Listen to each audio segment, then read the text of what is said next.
সুতরাং আমরা দেখে নিই আজকের ম্যাচের হাইলাইট। সারা ম্যাচে খেলার গতি প্রকৃতি কোন দিকে গড়ালো একবার দেখে নিন এক ঝলকে। শুরু থেকেই কিন্তু আজকের মাউন্ট স্পোর্টিং শুরুটা করেছিল খুব ভালো, 10 মিনিট 12 মিনিট কিন্তু খুব ভালো খেলেছিল। তারপর কাস্টমস আস্তে আস্তে আধিপত্য বিস্তার করে। দেখুন এই যে হেডের জায়গাটা কিন্তু রবি পৌঁছে গেছিল, খুব ভালো জায়গা তৈরি করে নিয়েছিল। এবং এই যে বাঁদিক থেকে সেন্টারটাতেও হেডটা করেছে, এটাও একটা গোলকিপারের ভালো আউটিং।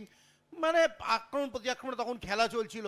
এ দেখুন হেডটা মিস হেড হয়েছিল, কিন্তু লাল থামকিমা কিন্তু পৌঁছে গেছিল প্রায়। গোলকিপার খুব ভালো আউটিং করেছে। এইটা কিন্তু উজ্জ্বল হাওলাদারকে ফাউল করা হয়। ফ্রি কিকটা কিন্তু খুব ডেঞ্জার জায়গায় হয়েছিল। এটা একটা সুযোগ, বাপা আর একটা ক্রস, এবং এই ক্রসটা থেকে আবার সেম জিনিসই হয়েছিল আমরা দেখতে পাচ্ছি।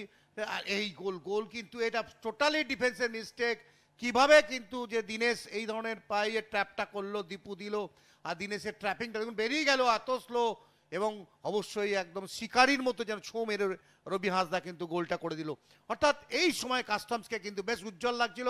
প্রথমার্ধের শেষ দিকেও কিন্তু তারা যথেষ্ট আক্রমণ করছিল। লাস্ট কোয়ার্টারটায় কিন্তু বেশ দুটো তিনটে গোলের সুযোগ তৈরি করেছিল। এবং তার মধ্যে দেখুন এটাও একটা উজ্জ্বল হাওলাদার, এই যে পেস্ট আমান ফার্স্ট পোস্টে মেরে, যেটা সেকেন্ড পোস্টে যদি রাখতে পারতো তাহলে কিন্তু একটা গোলের চান্স হতো।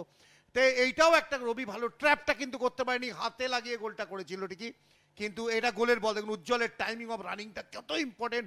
ক্ষিপ্রতার সাথে বলটা টাচ করে এসে ফ্লিক করে দিয়েছে, একদম বলের দিকটা কিন্তু ঘুরিয়ে দিয়েছে উজ্জ্বল হাওলাদার, অভিজ্ঞ খেলোয়াড়, চমৎকার গোল। এবং সেই সময় ক্যালকাটা কাস্টম 2 গোলে এগিয়ে যায়। বিশ্বজিৎ ভট্টাচার্যের উল্লাস দেখুন, সিনিয়র কোচ। হ্যাঁ, বলতে এইভাবেই কিন্তু আজকের খেলায় আক্রমণ প্রতি আক্রমণে খেলা ধরে মাওয়ান স্পোর্টিংয়ের জন্য।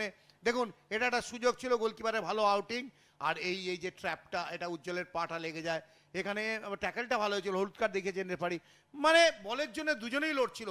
আর এইটা গোল, সুরজের গোল, ভালো টাইমিং ছিল, খুব ভালো মিট করে দেখুন স্টেপটা দিয়ে রেখেছে গোলে। ম্যাচে ফেরার একটা সুযোগ ছিল, তখনও অনেক 70-72 মিনিটে সম্ভবত খেলা গোলটা এসেছিল। এরপর দেখুন আরও একটা সুযোগ এসে গেছিল। এই শটটা যদি সেকেন্ড পোস্টের দিকে রাখতে পারতো তাহলে একটা সুযোগ হলেও হতে পারতো। এটা অর্ডিনারি একটা হাতে এইভাবেই আক্রমণ শেষ হয়। এইভাবে খেলা গড়িয়েছিল। সুতরাং সেই হাসিতে এসেছে ক্যালকাটা কাস্টমস।